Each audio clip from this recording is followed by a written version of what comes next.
मसीह यीशु के नाम में आप सबको सलाम। खुदा का कलाम सुनने के लिए हम सब तैयार हैं? तो कोई प्रेज़ द लॉर्ड, हालेलुया।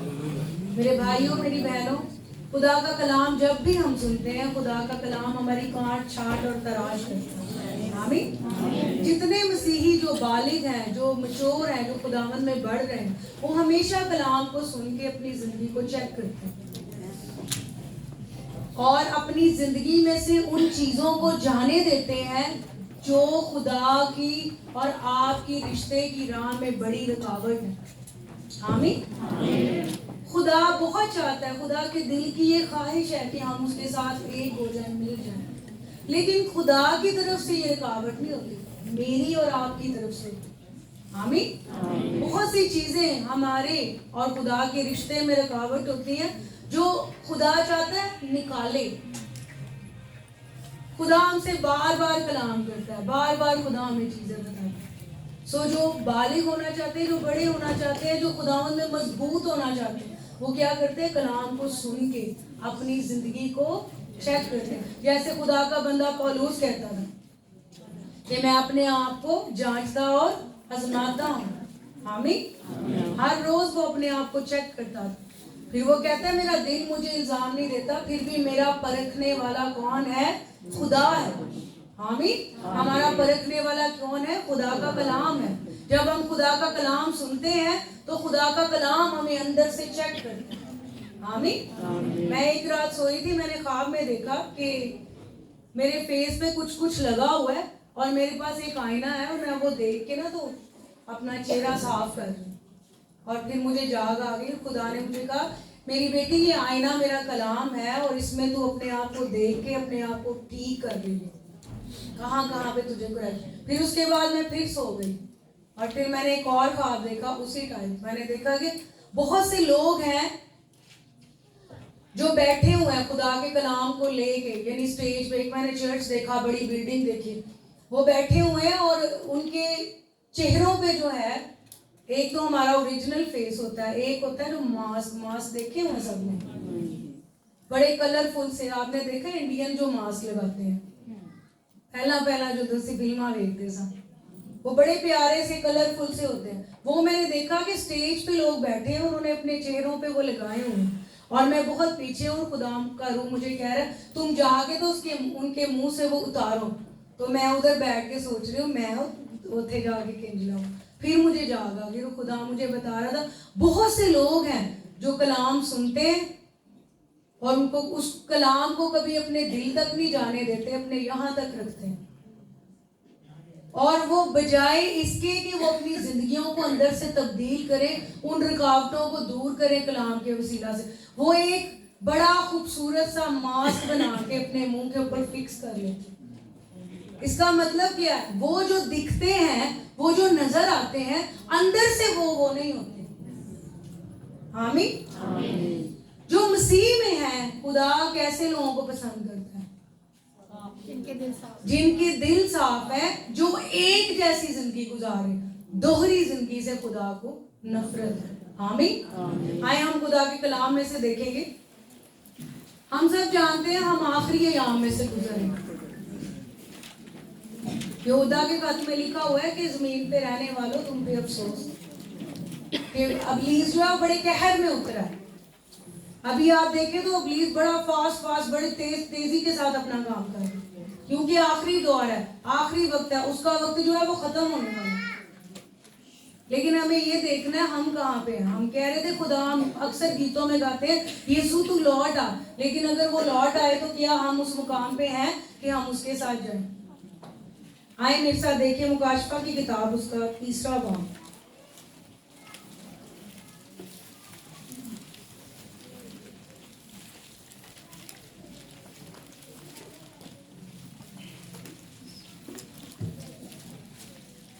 इससे पहले कि मैं ये वर्स पढ़ूं, 1 मिनट के लिए अपनी आंखें बंद करें। खुदावंद रूहुल कुद्स हमारे दिलों को खोल दे। खुदावंद प्यारे रूहुल कुद्स हमारे दिलों को खोल दे, हमारे जहनों को खोल दे। कलाम हमें तब्दील करे। हम महज सुनने वाले नहीं हैं, बल्कि हम इस पे अमल करने वाले हैं। वो आग जो हमारी जिंदगी से बुझ गई है, यीशु के नाम में दोबारा जारी हो खुदा, तेरे कलाम के वसीला से। तेरा कलाम जब हमारी जिंदगियों में जाता है तो आग की तरह चलता है खुदा। यस, यीशु के नाम। तीसरा बाब और उसकी 14वीं आयत से मैं आपके लिए पढ़ूंगी। लिखा हुआ है, और लौदीकिया की कलीसिया के फरिश्ता को ये लिख के, जो आमीन और सच्चा और बरहक गवाह और खुदा की खलकत का मबदा है, वो ये फरमाता है कि मैं तेरे कामों को जानता हूं कि तू ना तो सर्द है ना गर्म। काश कि तू सर्द या गर्म होता, बस क्योंकि तू ना तो सर्द गर्म है ना सर्द, बल्कि नीम गर्म है, इसलिए मैं तुझे अपने मुंह से निकाल फेंकने को। आमीन। सो यहाँ पे कुछ देर हम इन आयात पे गौर करेंगे। लिखा हुआ है, बाइबल मुकद्दस कहती है, यीशु मसीह ने ये जो लिखी गई है, ये कलीसियाओं को लिखा गया है। ये कलाम जो मैंने पढ़ा मुकाशफा की किताब में से, और मैं ये ईमान रखती हूँ कि ये वाला कलाम जो है ये आखिरी दौर, स्पेशली आखिरी दौर के लोगों के। आपको पता है चर्च जो है, चर्च की हालत कैसी है? चर्च में लोग यीशु को जिंदगी दे देते हैं, अपनी तरफ से यीशु को जिंदगी दे देते हैं। यीशु को जिंदगी देने के बाद हो सकता है कुछ देर हम अच्छे तरीके से गुजारें, या हम कोशिश करें कि हम खुदावन में बढ़ें। उसकी बजाय क्या चीज़ें, कुछ ऐसी चीज़ें हम पे अटैक करती हैं, इब्लीस हम पे अटैक करता है, दुनियावी चीज़ें और मटीरियलिस्टिक चीज़ें और मुख्तलिफ चीज़ें हम पे अटैक करती है, जो हमें, पहले हम ठंडे होते हैं। ये यहाँ पे 3 कैटेगरीज है। कौन सी है? सर्द, गरम और कौन कौन सी है? सर्द, गरम और पहला जो यीशु तो बगैर ने वो क्या होते हैं? ठंडे, सर्द होते हैं। फिर जब यीशु में आ जाते हैं तो क्या हो जाते हैं? नीम गरम नहीं, गरम हो जाते। यीशु हमें नीम गरम नहीं करता। लेकिन उसके बाद क्या होता है? जब वक्त गुजरना शुरू होता है, ग्रेजुअली, आहिस्ता आहिस्ता आहिस्ता, कलाम जो हमने सुना होता है वो हमारी जिंदगी से इब्लीस चुराना शुरू कर देता है, और वो गर्मी जो है वो नीम गर्मी में तब्दील हो जाती है।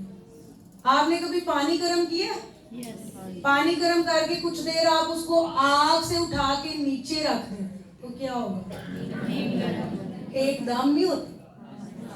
पहले वो बड़ा गर्म होता है, ऐसे उसमें से शोले निकल रहे, जैसे पानी बॉईल होता है, बबल्स बन रहे होते हैं, जिसको बुलबुले कहते हैं। लेकिन जब आप उसको रख देते हैं, आग उसके ऊपर से हटा देते हैं, तो आहिस्ता आहिस्ता आहिस्ता आहिस्ता वो पानी क्या होता है? नीम गर्म हो जाता है, और फिर एंड पे आके वो बिल्कुल ही ठंडा हो जाता है। क्यों ठंडा हो गया पानी? क्यों नीम गर्म हो जाता है? उसकी रीजन है कि आग के ऊपर पानी गर्म रहेगा।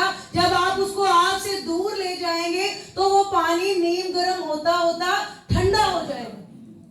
हम अपने पॉइंट पे वापस आते हैं। आज चर्च जो है वो सरगर्म होने की बजाय कुछ से ठंडे हैं बिल्कुल, और कुछ जो है वो नीम गर्मी की हालत में। ये जो मैंने आपको पहले बात बताई इसके साथ मैच करती है। नीम गर्म लोग पता है कौन से होते हैं? ना वो दुनिया में होते हैं और ना वो खुदा में होते हैं, इन बिटवीन होते हैं, दरमियान से। क्या करते हैं? दुनिया में भी होते हैं, वो अद्धे दुनिया च होंदे ने ते अद्धे खुदा च होंदे। और चर्च में जो कलीसिया है उसकी, मैं क्या कहूँ, मुझे अच्छा नहीं लग रहा, लेकिन हालत जो है ना, बहुत से 90% जो मसीही हैं उनकी यही हालत है। अभी हम बात करेंगे क्यों ये होता है हमारे साथ। वो किस कंडीशन में है? नीम गर्मी की हालत में। और उसकी रीजन क्या? हर सुबह उठते हैं, वही उनका दिन होता है, सेम दिन होता है, वो कभी नहीं उगताते। अगर वो परेशानी में है तो 10 साल उन्होंने उधर से काट देना। जाएंगे चर्च, कलाम सुनेंगे, फिर वापस आ जाएंगे, फिर उसी जिंदगी में महव हो जाएंगे। ना अपनी जिंदगी से कलाम के मुताबिक चीजों को बाहर निकालते हैं, और ना खुदा के कलाम को इजाजत देते हैं कि उनके अंदर एंटर हो। ये मैं आपको बताऊं, ये जो नीम गर्म क्रिश्चियन है, ये सबसे डेंजरस पोजीशन है, ये सबसे डेंजरस हालत है क्रिश्चियंस की। और ये लोग क्या है? ये अपने आप में बस महव रहते हैं। अपनी फैमिली, उनकी फैमिली, उनके बच्चे, उनका घर, उनकी चीजें, ये सारी उनकी दुनिया है। खुदा, खुदा का कलाम और खुदा की चीजें उनके लिए कोई वर्थ नहीं रखती। गो के वो चर्च भी जाएंगे। ये जो सर्द मसीही होते हैं, होते छड्डो होते, चर्च भी नहीं कहीं जाते। जो नीम गरम होते हैं ना, उनकी डेंजरस बात है, वो चर्च भी जानते हैं, चर्च भी जानते हैं, वर्शिप भी करते हैं, और फिर क्या करते हैं, दुनिया में भी चले जाते हैं। फिर उनको जो बताया गया ना, नहीं नहीं नहीं, तुम आपने ऐसे नहीं करना, ऐसे ले, तुहानू की पता है, सानू पता है कंडीशन के सही हो। आमीन, हालेलुया। मेरे भाइयों, मेरी बहनों, हमें सबसे पहले ये रियलाइज करना है, ये देखना है कि हमारी कौन सी हालत है। हम सर्द हैं, हम गर्म हैं, या हम नीम गर्म हैं। आमीन। दौड़ लगी हुई है। अभी हम आगे जाके देखेंगे कौन सी चीजें जो है ना वो हमारे, अभी हमने बात की ना पानी की। पानी किस पे गर्म रहता है? किस पे गर्म रहता है? कि मसीही अग तो भज दे।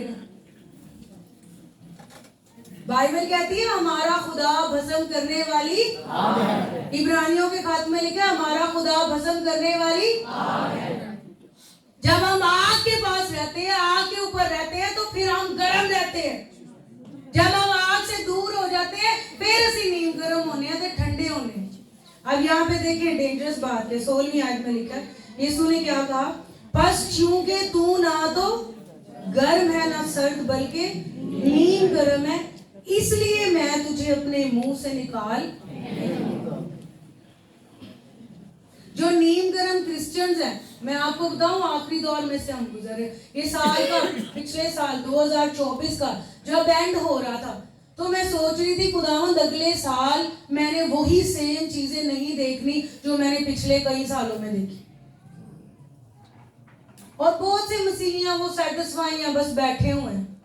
ठीक है, हम कलाम सुना लेते हैं, बड़ा है, ठीक है, हमें मिल रहा है, बहुत है, ठीक है, हमारी जरूरतें पूरी हो रही हैं, बहुत है। ये काफी नहीं है। आप किस कंडीशन पे, ये काफी नहीं, आप इससे भी बहुत आगे जा सकते हैं अगर आप इस पे सोचें। आमीन, आमीन। खुदा हमसे ये तवक्को करता है कि हम अपनी हालत से बाहर आए। खुदा हमसे ये तवक्को करता है कि हम अपने लेवल से अगले लेवल पे जाएं। अभी जैसे हम कह रहे थे, जलाल से जलाल तक बढ़ा मुझे। सिर्फ गाना काफी नहीं है, वाकई ही जलाल से जलाल तक हमने बढ़ना है, लेकिन वो हम बैठे बैठे नहीं बढ़ सकेंगे। अगर आप कुछ नहीं करते तो आपकी जिंदगी सेम रहेगी। आमीन, हालेलुया, हालेलुया। आगे हम पढ़ेंगे और मैं ये कहूंगी आपको जरूर, आज जब आप कलाम सुनते हैं तो प्लीज, ये साल का शुरू है, प्लीज अपनी जिंदगी में वो फैसले करें जो फैसले करने की हमें जरूरत है। आमीन, हालेलुया, हालेलुया। देखिए लिखा हुआ है 17वीं आयत में, और चूंकि तू कहता है कि मैं दौलतमंद हूं और मालदार बन गया हूं और किसी चीज का मोहताज नहीं, और ये नहीं जानता कि तू कमबख्त और ख्वार और गरीब और अंधा और नंगा है, इसलिए मैं तुझे सलाह देता हूं कि मुझसे आग में तपाया हुआ सोना खरीद ले ताकि दौलतमंद हो जाए, और सफेद पोशाक ले ताकि तू उसे पहनकर नंगेपन के जाहिर होने की शर्मिंदगी ना उठाए, और आंखों में लगाने के लिए सुरमा ले ताकि तू बीना हो जाए। आमीन। यहाँ पे जो मैं आपको बात आप तक पहुंचाना चाहती हूँ, जो खुदा ने मेरे दिल में डाला, आज का जो आखिरी दौर है, यहाँ पे जो है ना वो एक दौड़ लग गई है, और वो दौड़ जो है वो मटीरियलिस्टिक चीजों की, स्टेटस की, पैसे की, दौलत की, चीजों की। उसके पास इतना है, मेरे पास इतना क्यों नहीं? वो बाहर टुर गया कुवैत, तो मैं भी जाना। खुदाया मैनू नहीं तू लैके गया, तां वास्ते तू मैनू प्यार ही नहीं करता। हो सकता है खुदा ने आपको यहाँ पे रखना हो, ये नहीं पूछना खुदा तेरी क्या मर्जी है। आमीन। लिखा हुआ है, तू ये कहता है कि मैं दौलतमंद बन गया हूं, मालदार हो गया हूं।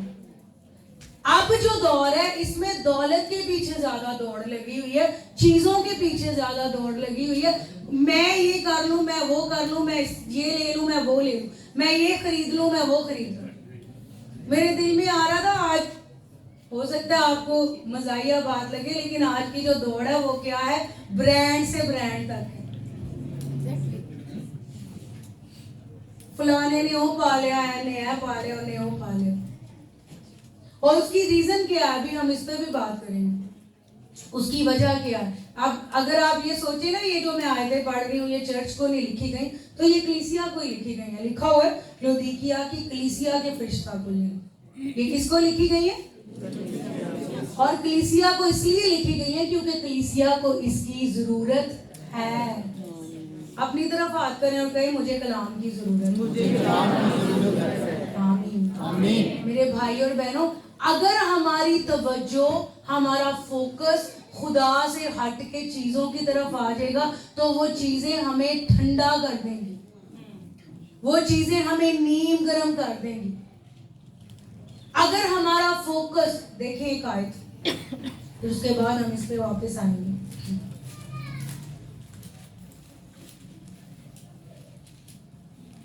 मेरे साथ देखिए मत्ती की मार्फत इंजील,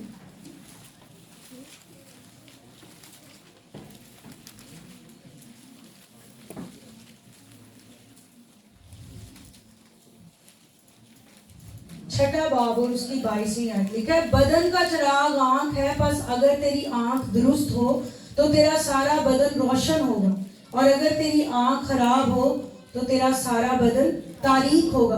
बस अगर वो रोशनी जो तुझ में है तारीकी हो तो तारीकी कैसी बड़ी होगी, क्योंकि कोई आदमी दो मालिकों की खिदमत नहीं कर सकता, क्योंकि या तो एक से अदावत रखेगा और दूसरे से मोहब्बत, या एक से मिला रहेगा और दूसरे को ना चीज जानेगा। तुम खुदा और दौलत दोनों की खिदमत नहीं कर सकते। देखिए यहाँ पे साफ साफ लिखा हुआ है, बदन का चिराग आंख जो है वो आपके फोकस को पेश करती है, आप किस तरफ देखते रहते हैं। मुझे बड़ा दुख होता है ऐसे मसीहियों को देख के जो खुदा से ज्यादा चीजों को अहमियत देते हैं। हमें और ये मैंने देखा है, किसी ना किसी कैपेसिटी में अगर हम अपने आप को चेक ना करें तो हर किसी के अंदर ही होता है। अगर तेरी आंख दुरुस्त है तो तेरा सारा बदन रोशन है। अगर तेरा फोकस दुरुस्त है तो तू क्या करेगा, आग से जलता रहेगा। लेकिन अगर तेरी आंख तारीक है तो तेरा सारा बदन तारीक। और उसके बाद एक बड़ी अहम बात लिखी है, लिखा है, कोई नौकर दो मालिकों की खिदमत नहीं कर सकता।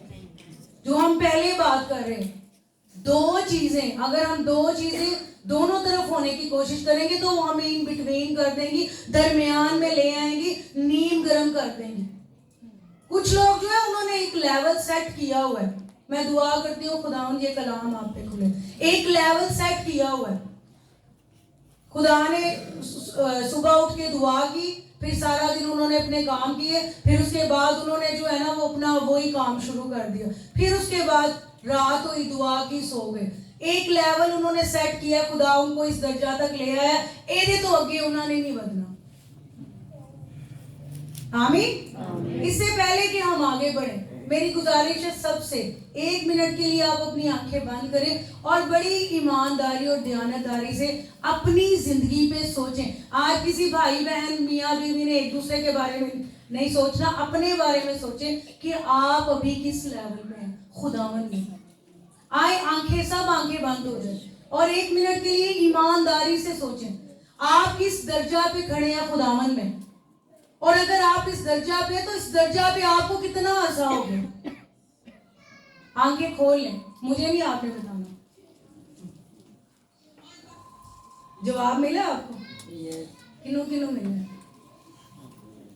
इस दर्जा पे हमने कितने साल गुजारने, ये इसका जवाब जो है वो मेरे अंदर है, आपके अंदर है। इस दर्जा पे हमने कितने साल गुजारने, कितने साल असी लाने। अगर आप तैयार हैं तो खुदा आपसे पहले तैयार है। आमीन। हम जब किसी कॉन्फ्रेंस पे आते हैं, चर्च में आते हैं, किसी मीटिंग में आते हैं, तो इसलिए नहीं आते हम एक अच्छा सा सरमन सुने और फिर उसके बाद हम अपने घरों में चले गए। नहीं, हम खुदा का एक्सपीरियंस करने आते हैं, हम खुदा का तजर्बा करने आते हैं, हम खुदा के साथ मुलाकात करने आते हैं, हम उसके कलाम को सुनने आते हैं, और हम इसलिए आते हैं ताकि वो कलाम हमें अंदर से तब्दील करे। आमीन, हालेलुया। इसलिए मैं आपको ऐसे नहीं सुना रही कि बस है आयत कड्डो ते है कड्डो, जैसे खुदा ने मेरे दिल में रखा मैं वैसे आप तक पहुंचा रही। आमीन, हालेलुया। कितने भाई बहन है जो सरगर्म मसीही जिंदगी गुजारना चाहते हैं? जरा हाथ ऊपर कर लो। कोई नहीं भी तो तुसी हाथ उत्ते कर लो। अच्छा कन्फेशन, हाथ ऊपर करके ऐसे ऐसे लहराएं। आप करना चाहते हैं? नीचे कर लें। मेरे भाइयों और बहनों, हमारी जिंदगी में कुछ ऐसी चीजें होती हैं जिनको हम साल हर साल अलाउ करते रहते हैं, वो हमारी जिंदगी में एंटर होती हैं, और जो हमारे अंदर आग होती है उनको खत्म कर देती है। जब हम चर्च जाते हैं, मैसेज सुनते हैं, हम फायर से, आग से भर जाते हैं। जो घर आने हैं तो इब्लीस कहता है आ जा इत्थे, तेनू मैं दसना, तू कलाम सुन के आई है, सुन के आया, अब यहाँ पे आके मैं देखता हूँ तेरी आग जाती किधर। आए कुछ पॉइंट्स है जो मैं आपके साथ डिस्कस करूंगी, और बराए मेहरबानी जब आप इधर से जाते हैं आपने ध्यान रखना है, यहाँ पे तो हम खुदा की हजूरी का एक्सपीरियंस करते हैं। बात यह है कि जब आप यहाँ से घर में जाते हैं तो वो हजूरी आपके साथ जाए। आमीन, हालेलुया। यहाँ पे तो हम डिटरमिन होके आते हैं कि हाँ हमने खुदा के कलाम को सुनना है। सही बात यह है कि जो तुसी इथों घर जाते हो तो वो तुहाडे नाल ही रहे। आमीन, हालेलुया। मेरे भाइयों और बहनों, 4 ऐसी चीजें हैं जो हमारे अंदर से कलाम को निकाल देती हैं, खुदा से हमें दूर कर देती हैं, और वो ऐसी चीजें जो हमारे अंदर से आग को भी खत्म कर देती हैं। बहुत से मसीही जो है वो जब चर्च में जाते हैं तो उनके अंदर आती है, बड़ा जोश आता है, वो कहते हैं नहीं खुदावंद मैं अब ये नहीं करूंगा, मैं ये नहीं करूंगी, मैं ऐसा नहीं करूंगा, मैं ऐसे। लेकिन जब वो घरों में जाते हैं तो वो मसाइल जो वो घरों में फेस करते हैं उसकी वजह से उनकी आग बुझ जाती है। फिर से मैं पूछूंगी, कौन कौन सरगर्म मसीही जिंदगी गुजारना चाहता है? हाथ है ना जरा। और मैं आपको ये भी बताती जाऊं, बैठे बैठे नहीं होना। आमीन, बैठे बैठे ये नहीं होना, ये बैठे बैठे। एक संडे स्कूल का सॉन्ग है, बैठे बैठे यूं ही दिया। ऐसे बच्चे ऐसे हाथ मारते, बैठे बैठे यूं ही दिया। ये बैठे रहोगे तो तुम्हारे दिए बुझेंगे। यीशु की तैयारी करनी है तो फिर कुछ करना पड़ेगा। पहली बात, मेन बात जो क्रिश्चियंस की जिंदगी में आग को बुझा देती है और उनका पूरा का पूरा फोकस उनकी अपनी जात पे आ जाता है, वो क्या है? ऑफेंस इसको इंग्लिश में कहते हैं और उर्दू में कहते हैं ठोकरें। जो सामने ठोकना लग गया। हाँ, मेरे साथ एक हवाला देखें, लूका की मार्फत इंजील उसका 17वां बाब और उसकी पहली आयत।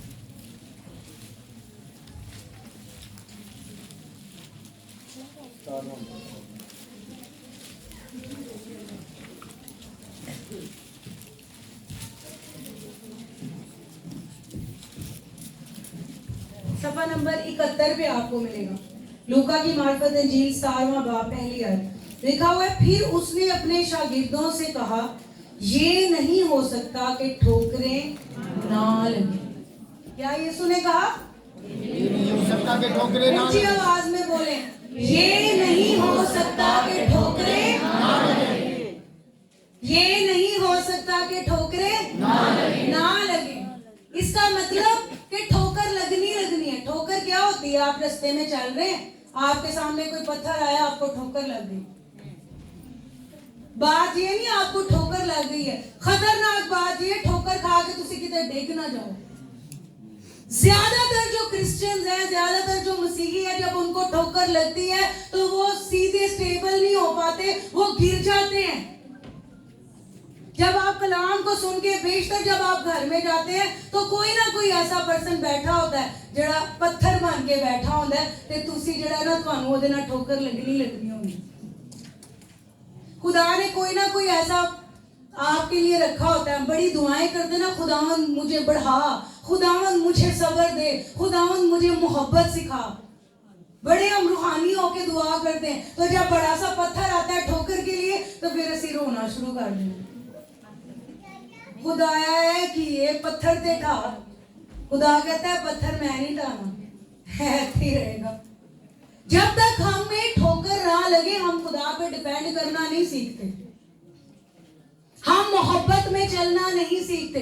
यीशु मसीह ने क्या कहा, लिखा हुआ है ना बाइबल में, यीशु ने जब टीच किया, तुम सुन चुके हो कि अपने दुश्मनों से अदावत रखो और अपने मोहब्बत करने वालों से मोहब्बत। लेकिन मैं तुमसे क्या कहता हूँ, अपने दुश्मनों से मोहब्बत रखो और जो तुम्हें सताते हैं उनके लिए।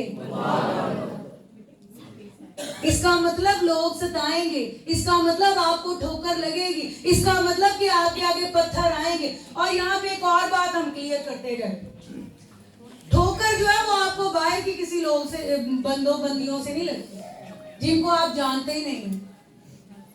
आमीन।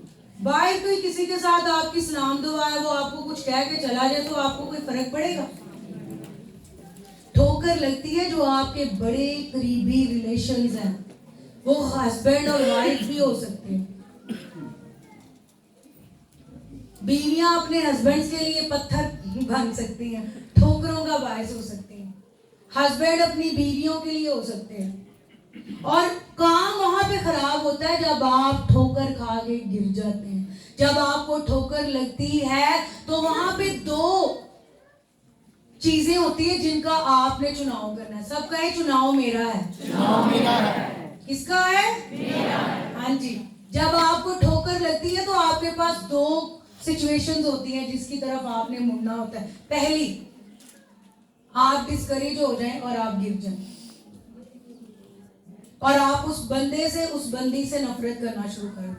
और ये मैं आपको बताऊं, ये है खुला रास्ता और ये आसान है।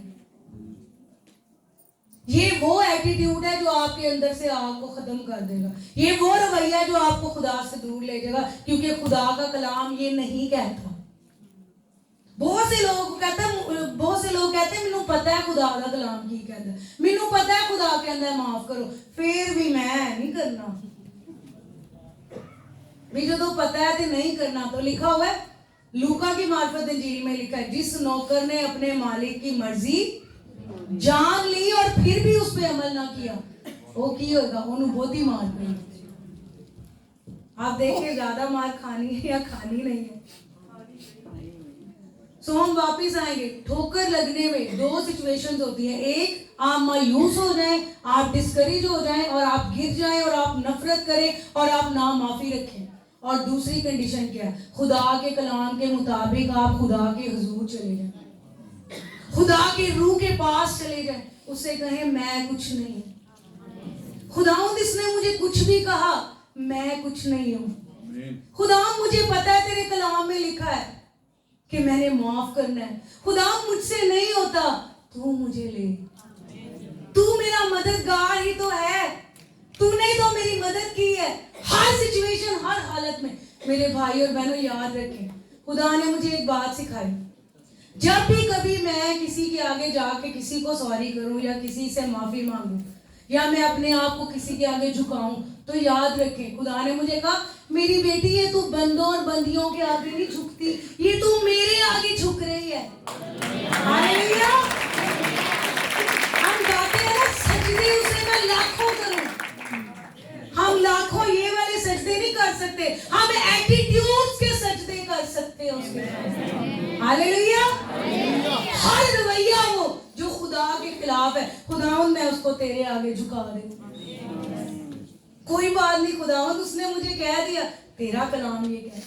मैं हमेशा अपने बाप को यही कहती खुदावंद वो नहीं, मैं तेरे आगे अपने आप को झुका। और जो झुकेंगे खुदा उनको बढ़ाएगा, जो माफ करेंगे वो आग से जलेंगे।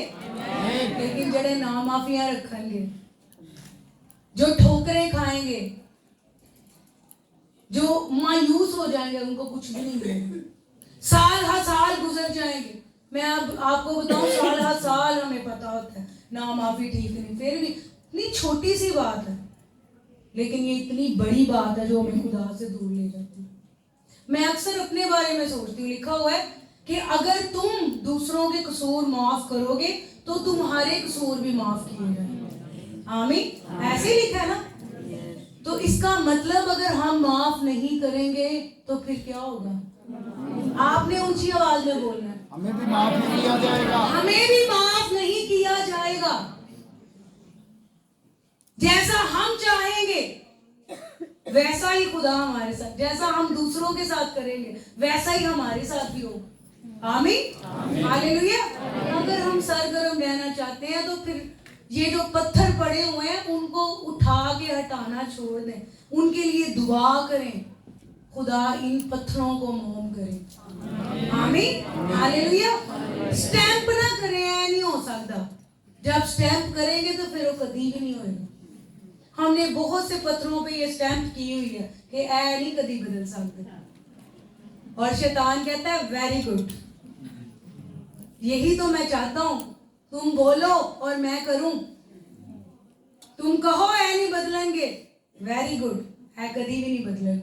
और हमारे लफ्जों को लेके वो हमें हमारे खिलाफ इस्तेमाल करता रहता है। आमीन, हालेलुया। अगर हम सरगर्म होना चाहते हैं, अगर हम बड़े होना चाहते हैं, अगर हम मसीह में मजबूत होना चाहते हैं तो फिर इन ठोकरों वाले रवैयों से निकल आए। किन्नी को देर से देखते रवांगे।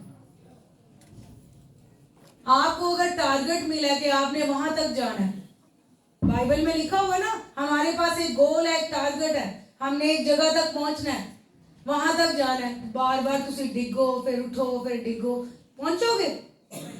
हो सकता है आपके गिरने उठने में यीशु मसीह आ जाए, फिर की करोगे? कुछ हो सकता है? लिखा है जब दरवाजा बंद हो जाएगा तो सारा कुछ खत्म हो जाएगा। बहुत से लोग वेट करते रहते, नहीं अभी नहीं, फिर और वो वेट एक दिन उनका खत्म हो जाता है। आमीन। दूसरा मेन पॉइंट जो हमारी जिंदगी में से खुदा के कलाम की आग को खत्म कर देता है, ये बड़ा मेन पॉइंट है। वो क्या है? डिसअपॉइंटमेंट, मायूसी। क्रिश्चियंस जो हैं वो दुआ करते हैं, बहुत से क्रिश्चियन है वो दुआ करते हैं, कलाम पढ़ते हैं, लेकिन अफसोस के साथ मैं कहूंगी रवायतन करते हैं। पिछले साल की बात है, एक बहन मुझे मिली और वो मेरे साथ डिस्कस करना शुरू हो गई अपने प्रॉब्लम्स, और मैंने उनको बताया, मैंने उनको कहा बहन हम इसके लिए दुआ करें। दुआ जो है वो लोगों के लिए ये बन गई है कि दुआ करनी, फायदा खुदा का कोई नहीं होना। सही बात मैं कह रही हूँ। वो कहते बस दुआ करनी, दुआ का ना लवो तो लोग मायूस हो जाते करेंगे तो फायदा कोई नहीं होना। सो मैंने उसको उसके साथ मैंने उन बहन को कहा कि हम इन चीजों के लिए दुआ करेंगे, तो उन्होंने हकारत से मुझे कर लिया, दुआ मैं नहीं करनी। मैं हैरान हो गई, ऐनी दुआ ते ऐने मसले, 4 घंटे की दुआ ते 4000 मसले। ये वो वाली दुआ है जो रवायती दुआएं हैं। मेरे भाई और बहनों इस बात को जान ले, दुआ एक पुरकुव्वत चीज है। दुआ जो है वो आपका जवाब आसमान से जमीन पे ले आती है। दुआ में इतनी पावर है कि अगर आप सही दुआ करने वाले हैं तो आपको कोई रोक नहीं सकता। डैनियल बैठ गया था दुआ करने 21 दिन तक, फरिश्ता उसकी दुआ का जवाब ला रहा था और शैतान ने उसको रोक दिया। कितने दिन रोक सका वो? 21 दिन। बस 21 दिन की बात थी। उसके बाद क्या हुआ? फौरन उसकी दुआ का जवाब नीचे। आमीन, हालेलुया। मैं आपको एक बड़ी अहम बात बताने जा रही हूँ दुआ के ताल्लुक से, याद रखें, ध्यान से इसको सुनना। इब्लीस जो है वो दुआ का जवाब देने के से खुदा को कभी नहीं रोक सकता। आप मेरे साथ एग्री? इब्लीस खुदा को रोक सकता है, लेकिन वो हमें रोक सकता है। इब्लीस दुआ का जवाब देने से खुदा को नहीं रोक सकता, लेकिन वो सानू रोक देता है।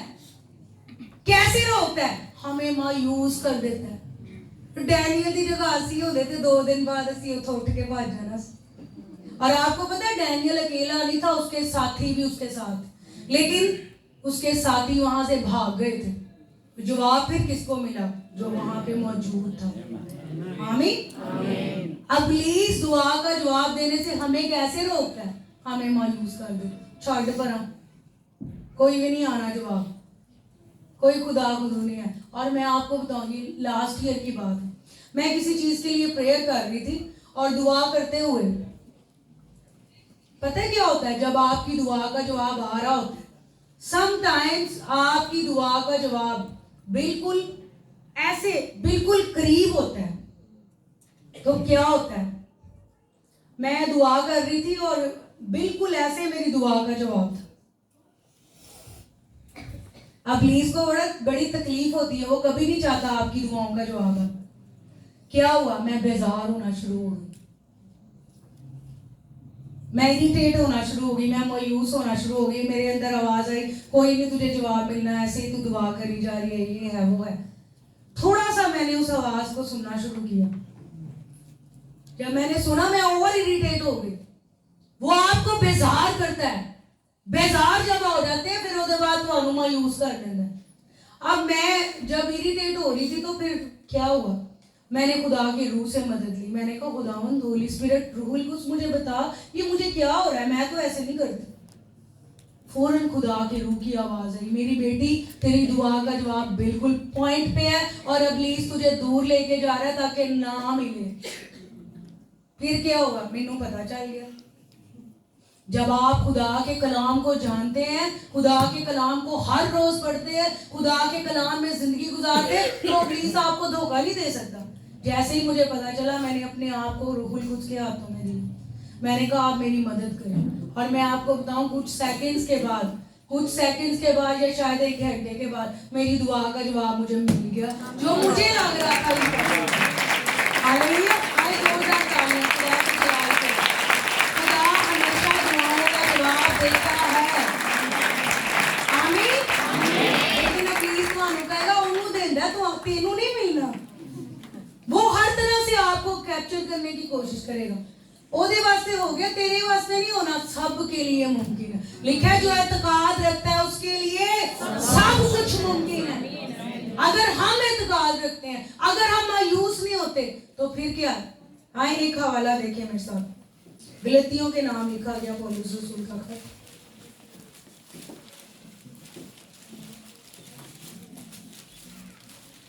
इफ्सियों से पहले आपको मिलेगा 6वां बाब।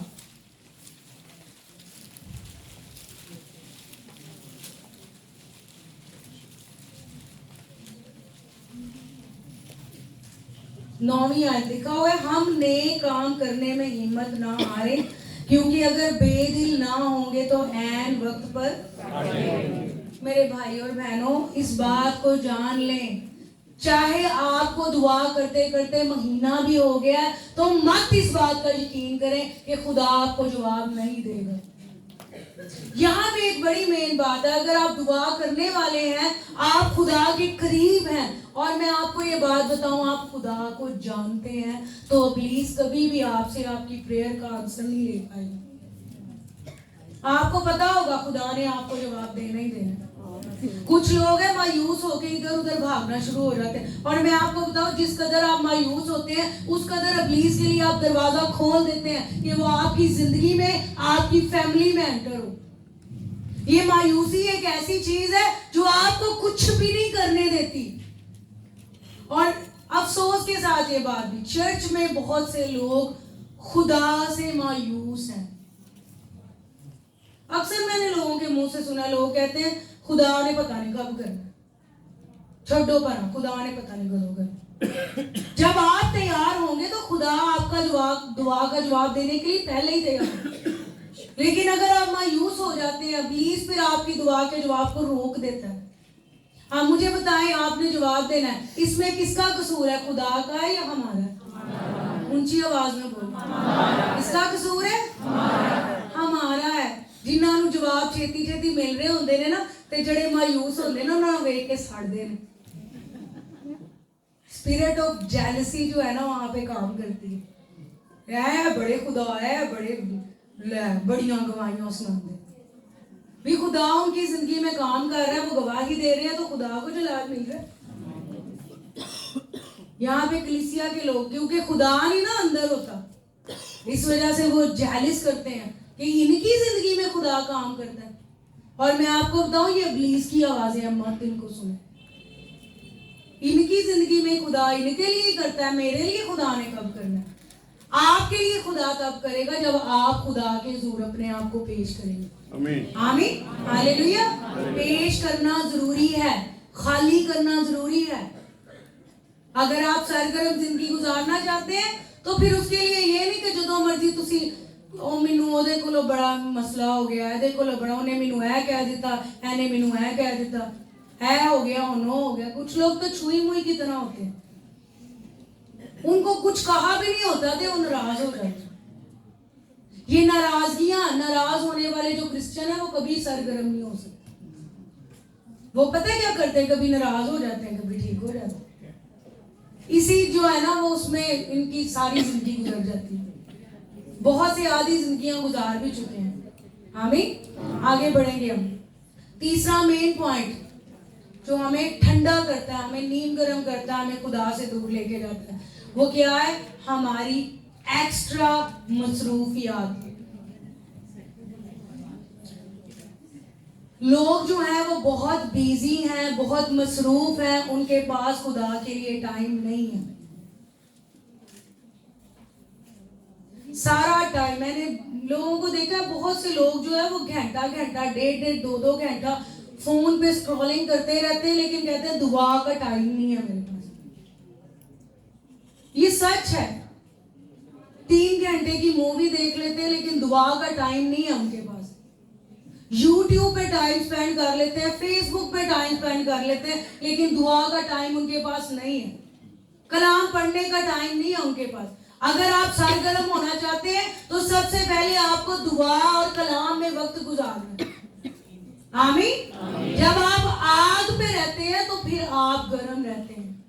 और आग क्या है? हमारा खुदा भस्म करने वाली, किसे कहे? मेरा खुदा भस्म करने वाली आग है। मेरे भाइयों, मेरी बहनों, वो करीब रहना जरूरी है। हर वो मसरूफियत जो आपको खुदा से, आपको पता है कई दफा आप बुरे कामों में बिजी नहीं होते, कई दफा अच्छे कामों में भी बिजी होते। आपका दुआ का टाइम है। मैंने ये चीज देखी है, अगर आपने टाइम फिक्स कर लिया दुआ के लिए, तो हफ्ते बाद, 2 हफ्ते बाद आपकी उस दुआ के टाइम में ना कुछ ऐसा होना शुरू हो जाएगा कि आप दुआ ना कर सके। ये जो लगातार दुआ है ना, ये रिजल्ट लेके आती है। इसलिए इब्लीस जो है ना आपका फ्लो ब्रेक करना चाहता है। ओ अब ये आ गए हैं, अब हम ये करना पड़ेगा, ये वो ऐसे ऐसे। बहुत दफा हम खुदा की बजाय लोगों को खुश करने के लिए कुछ ना कुछ कर रहे होते हैं।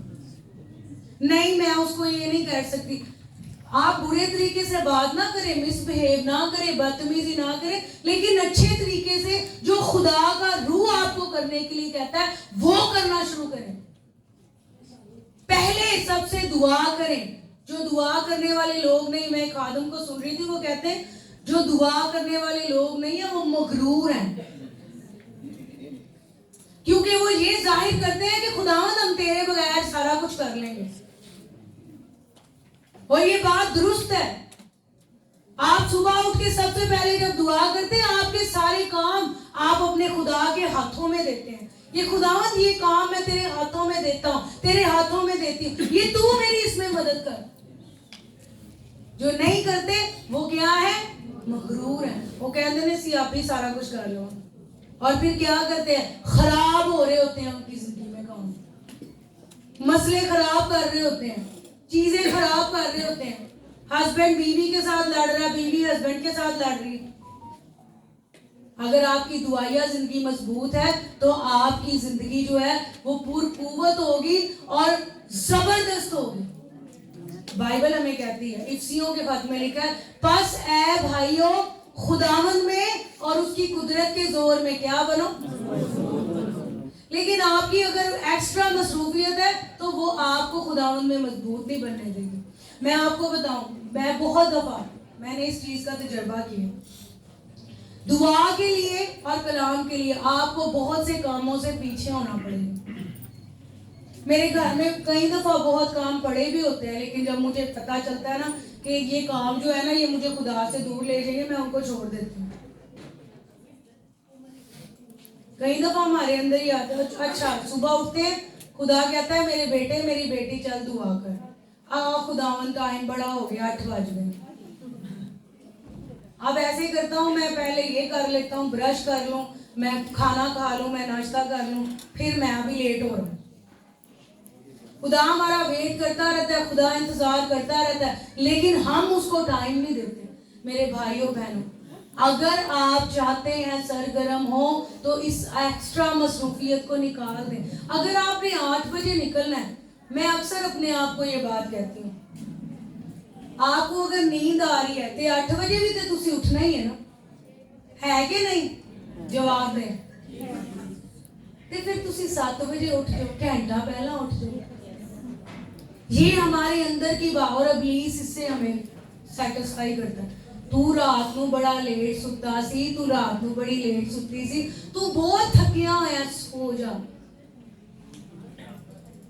और मैं आपको बताऊं, जो दुआ करने वाले लोग नहीं मसाइल में गिरफ्तार होंगे। यीशु मसीह ने पतरस को क्या कहा? ऐ पतरस, शैतान ने तुमको मुझसे मांग लिया कि गेहूं की तरह फटके, लेकिन मैंने तेरे लिए दुआ की है कि तेरा ईमान जाता।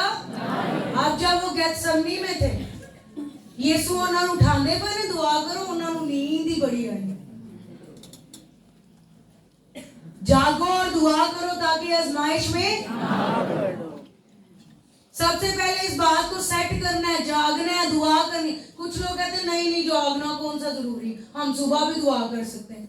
खुदा के लिए कुछ करेंगे तो आपको कुछ मिलेगा। 15 मिनट से शुरू कर लें, आधे घंटे से शुरू कर लें, 1 घंटा दे दें, जितना टाइम आप इजीली दे सकते हैं। दिन में रेगुलर दुआ करना शुरू करें। अगर आपकी मसरूफियात एक्स्ट्रा होंगी तो फिर आप सरगर्म नहीं हो सकते। चौथा मेन पॉइंट जो मैं आपको बताने जा रही हूँ, ये जो हमने पढ़ा उसमें से, और मैं आपको बताऊं ये एंड टाइम्स में ये बहुत जरूरी है, आपने इसको ध्यान से सुनना है। मटीरियलिस्टिक चीजें जो है वो हमें खुदा से दूर ले जाती है, हमें ठंडा कर देती है, हमें नींद गर्म कर देती है। उनमें कौन सी चीजें आती हैं? आपने बोलना है दौलत, आप भी बोले ना कुछ ना कुछ, शोहरत, आपकी स्टडीज, और की होता है हाँ जी, आपकी एक्स्ट्रा डिजायर्स जो होती हैं, और पैसा, स्टेटस, ये सारी चीजें जो है ना ये मटीरियलिस्टिक, और ये आसान लफ्जों में कहना चाहिए जो दुनियावी चीजें हैं। ये जो दुनियावी चीजें इनमें बड़ी अट्रैक्शन है, ये आपको अपनी तरफ खींचती हैं।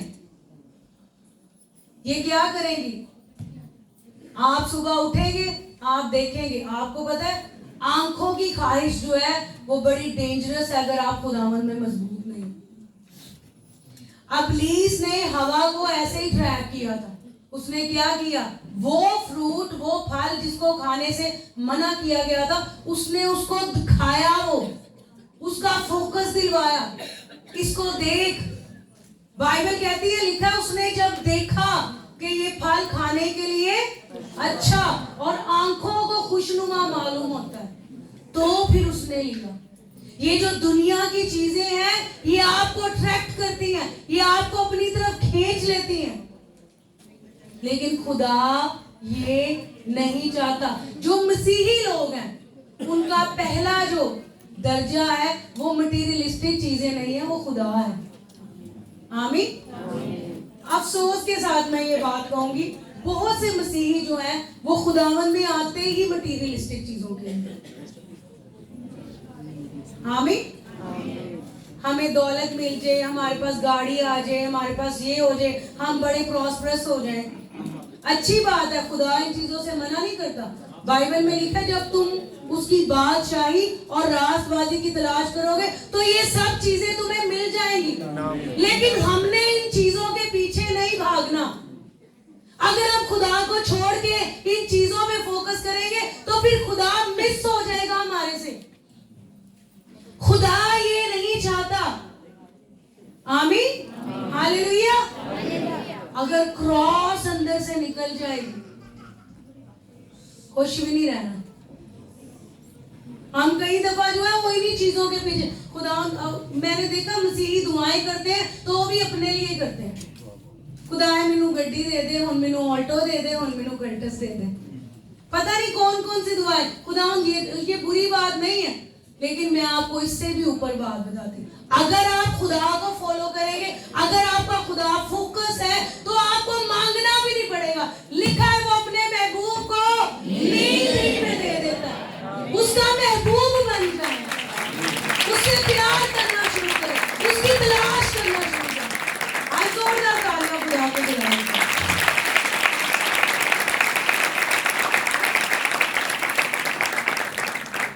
मेरे साथ एक आयत निकालें। कुलसियों के नाम लिखा गया, पौलुस रसूल का खत, उसका 3रा बाब। कौन कौन मसीह में जिलाए गए हैं? जरा हाथ ऐसे ऐसे लहराएं। कुछ नहीं जिलाए गए, कुछ हाथ ही नहीं चौकते, कुछ नहीं होता। लहराएं हाथ अपने, कुछ नहीं होगा आपको। कुलसियों के नाम, पौलुस रसूल का खत, उसका 3रा बाब, पहली आयत से मैं पढ़ूंगी। ठीक है, बस जब तुम मसीह के साथ जिलाए गए तो आलमे वाला की चीजों की तलाश में रहो, जहां मसीह मौजूद है और खुदा की दाहिनी तरफ बैठा है। आलमे वाला की चीजों के ख्याल में रहो, ना कि जमीन पर की चीजों के, क्योंकि तुम मर गए और तुम्हारी जिंदगी मसीह के साथ खुदा में। Hallelujah, hallelujah, hallelujah. तुम मसीह के साथ जिलाए गए, किसकी तलाश में रहना है? आलमे वाला की चीजों की तलाश में, जहां पे मसीह मौजूद है। आलमे वाला की चीजों की तलाश में रहो, आलमे वाला की चीजों के ख्याल में रहो। हमारा ख्याल कौन सा होता है? ये दुनियावी चीजों की तरफ, ये ले लूं, वो ले लूं, लोग की कहेंगे, लोग की है कहन। और मैं आपको बताऊं, जितना मर्जी आप कुछ कर लें, लोग फिर भी आपसे खुश नहीं होते। मैंने तो ये चीज सीखी है, लोगों को कभी ना खुश करें। लोगों के लिए मैं ऐसा कुछ बना दूंगी, ऐसा कुछ कर दूंगी कि लोग मेरे बाद वेखेंगे। जे तुसी ना बचे तो फिर लोग वेख लेंगे तो की जाएगा? फायदा होगा कोई? मटीरियलिस्टिक चीजें हमें खुदा से दूर ले जाती हैं। खुदा ये हमें दे देता है, लेकिन खुदा ये नहीं चाहता कि हम इन चीजों के पीछे भागें। खुदा सुलेमान के ख्वाब में आया और खुदा ने उससे पूछा, तुझे क्या चाहिए? दौलत, इज्जत, शोहरत, यही होती है ना। खुदा ने उससे पूछा, लेकिन उसने क्या कहा? खुदावंद मुझे हिकमत चाहिए। हिकमत मेरा और आपका खुदा है। उसने खुदा को मांग लिया, उसने कहा मुझे खुदा तू चाहिए। तो खुदा ने उसको क्या जवाब दिया? ये सारा कुछ मैंने इसके साथ ही तुझे दिया। Hallelujah, hallelujah. मेरे भाइयों, मेरी बहनों, जब खुदा मिल जाता है तो इन्हों का कोई मसला नहीं। लिखा हुआ है जमीन और उसकी मामूरी खुदावन की है। मैं पहले कई दफा जब बाहर जाती थी सिटी एरिया में, आपने देखा हुआ है कई जगह बड़ी बड़ी बिल्डिंग्स होती हैं, बड़ी शानदार होती हैं, और लोग बड़े जो है ना कपड़े पहन के और पता नहीं क्या, और मैंने देखा इतनी आकड़ से लोग उधर बैठे हैं। मैं ना डरती होती थी, मैं कहती इनके फेसेस देख। खुदा ने मुझे कहा ये सब मेरा है मेरी बेटी, ये जो तू सब देख रही है ये मेरा है। और मैं आपको बताऊं हमारा खुदा जब देता तो कैसे देता। इब्राहिम को खुदा ने कहा, क्या कहा था? आंख उठा के नजर कर, जितनी जमीन तुझे नजर आती है ये सारी मैंने तेरे और तेरी औलाद को दी। अभी एक मरले पीछे होंगे। और खुदा क्या करता है? खुदा कहता है जितनी नजर आंदी सारी तेरी। वो इतना बड़ा खुदा है, वो बड़ी बड़ी चीजें हमें देना चाहता है, असि निकियां निकियां पीछे रोंदे रहते। उसकी रीजन क्या है? क्योंकि चीजों के पीछे भाग रहे, खुदा के पीछे नहीं। खुदा के पीछे भागी, उसको फोकस बनाए। ऐ मेरे बेटे मेरी बातों पे तवज्जो कर। हम YouTube निकाल के देख रहे होते इसी पैसे के लिए कमाने में, और आजकल उस पर ऐड बड़ी चलती है। मैं आपको बताता हूँ आपने पैसे कैसे कमाने। ये देखे सारा मटेरियल पड़ा हुआ है, इसको आपने ऑनलाइन भेजना है। और मैं ये देख के बार बार मैं मैसेज सुनी, बार बार वो ऐड आ, और मैं देख के सोच रही थी इब्लीस ने कितने ट्रैप्स रखे हुए हैं हमें करने के, कितने फंदे लगाए हुए हैं, एक ही फंदे में हम फंस जाते हैं। मेरे भाई और बहनों, अगर हम आग में जलेंगे, अगर हम खुदा के करीब रहेंगे, तो फिर की होएगा? कुछ भी नहीं साढ़े ना होएगा। इब्लीस कभी हमारी जिंदगी से कुछ चुरा नहीं सकता, वो हमारी बरकत रोक नहीं पाएगा अगर हम खुदा के करीब अपने आप को खुदा को दे दें, अपने आप को खुदा के हुजूर उंडेल दें, अपने आप को मर जाने दें। लिखे आलमे बाला की चीजों की तलाश में रहो जहां मसीह मौजूद है, और आलमे बाला की चीजों के ख्याल में रहो, ना कि जमीन पर की चीजों की, क्योंकि तुम, लिखा तुम मर गए, क्योंकि तुम मर गए। हम मसीह में मर गए। आमीन, हालेलुया। जब कोई मर जाता है तो उसकी कोई रिएक्ट नहीं करता। तुम क्या हुए? मर गए। पौलुस कहता है मैं मसीह में जिंदा हूं, मैं मर गया हूं, मैं खुद जिंदा नहीं हूं, मसीह मुझ में जिंदा है। हालेलुया। जब हम क्राइस्ट को जिंदगी देते हैं तो हमारी पर्सनैलिटी, हमारी ओल्ड नेचर, हमारी पुरानी फितरत, हमारी शख्सियत, हम कैसे थे, हम क्या करते थे, हम कैसे थे, हाँ वो सारा कुछ मर जाता है। फिर कौन जिंदा होता है? आमीन। हम अक्सर कहते हैं ना, मैं बड़ा गुस्से वाला, मैं बड़ी गुस्से वाली, मैं नहीं बर्दाश्त कर सकता। मैं मर गया हूं, मैं मर गई हूं। अब कौन मुझ में जिंदा है? आमीन, हालेलुया। तो मेरे भाई और बहनों, खुदा हमें ऐसे देखना नहीं चाहता। आमीन। आए मुकाशफा की उस आयत पे वापस आएंगे। मुकाशफा की किताब, उसका 3रा बाब,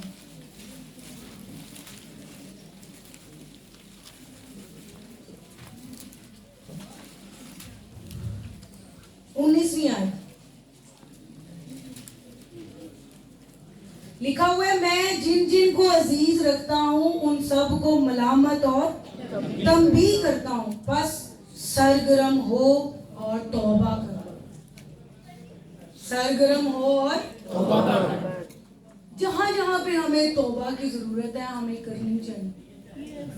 खुदा कहता है मैं जिसको अजीज रखता हूं मैं उसको तंबीह करता हूं, मैं उसको नसीहत करता हूं, मैं उसको मलामत करता हूं। और इब्रानियों के खत में लिखा हुआ है खुदा सख्ती से तंबीह करता है, वो कोड़े भी लगवा देता है। और ये इंसानी नेचर है। और जिन्हों कहते हैं ना पंजाबी च हाई माई नहीं डाल रहे, उन्होंने कहो कही जाओ कि इंज नहीं करना, नहीं करना, नहीं टाल रहे। लेकिन जब खुदा तरबियत करता है तो फिर दुख के साथ उनको वहां से गुजरना पड़ता। आमीन, हालेलुया। खुदा की तंबीह को हमें ना चीज नहीं जानना। लिखा है सरगर्म हो और तौबा कर। देख मैं दरवाजा पर खड़ा हुआ खटखटाता हूँ, अगर कोई मेरी आवाज सुनकर दरवाजा खोलेगा तो मैं उसके पास अंदर जाकर उसके साथ खाना खाऊंगा और वो मेरे साथ। जो गालिब आए, सब कहें जो गालिब आए, कैसे कहें? यहाँ पे हमने गालिब आना है, जमीन पे किसने आना है? हमने। कहें मैंने गालिब आना है। जो गालिब आए मैं उसे अपने साथ अपने तख्त पर बिठाऊंगा, जिस तरह मैं गालिब आकर अपने बाप के साथ उसके तख्त पर बैठ गया। जिसके कान हो वो सुने कि रूह कलीसियाओं से। मेरे भाइयों मेरी बहनों, हम गाते हैं जे आज दे दिन तुम सुनते हो पत्थर वांगर अपने दिल। जहां पे आपको चेंज की जरूरत है, तब्दीली की जरूरत है, तौबा की जरूरत है, आए तौबा करें, उसके हुजूर मान जाए, सरगर्म होकर जिंदगी गुजारना शुरू करें। एक ही जैसी जिंदगी, मुझे नहीं पता लेकिन मैं तो बोर हो जाती हूँ। इको ही लोग सारा 10-10 साल उसी दर्जे पे रहते। आपने देखा है कभी ज्यादा देर सर्दी रहे तो लोग तंग आ जाते हैं, होता है ना ऐसे। बहुत ही देर गर्मी रहे तो हाय हाय गर्मी नहीं जाती। जो इंसान की नेचर है ना, उसमें खुदा ने तब्दीली रखी है। वो एक जैसी चीज पसंद नहीं करता, इसलिए हमने भी एक दर्जे पे नहीं रहना, हमने आगे बढ़ना। आमीन, हालेलुया। हालेलुया। आए आप सब अपने कदमों पे खड़े हैं और हम देखें, हम में से कोई भी अच्छा नहीं है। अगर हम समझे कि लो मैं तो हुआ कर रहा हूं, मेरे तो बड़ा आसपास कोई है ही नहीं, तो ऐसा नहीं है। लिखा सबने गुनाह किया, खुदा के जलाल से महरूम हुए, लेकिन खुदावन यीशु मसीह के सबब से, उसके खून के सबब से हम मुफ्त रास्तबाज ठहराए। आए सब आंखों को बंद करें और बड़ी हलीमे से हाथों को बुलंद करें। मेरे बहनों और भाइयों, जहां भी आपको लगता है आपको तौबा की जरूरत है, आए उसके हुजूर में इकरार करना शुरू करें। आए, आपको किसी को बताने की जरूरत नहीं, ये आपका और आपके खुदा का मामला। आए अपने दिलों को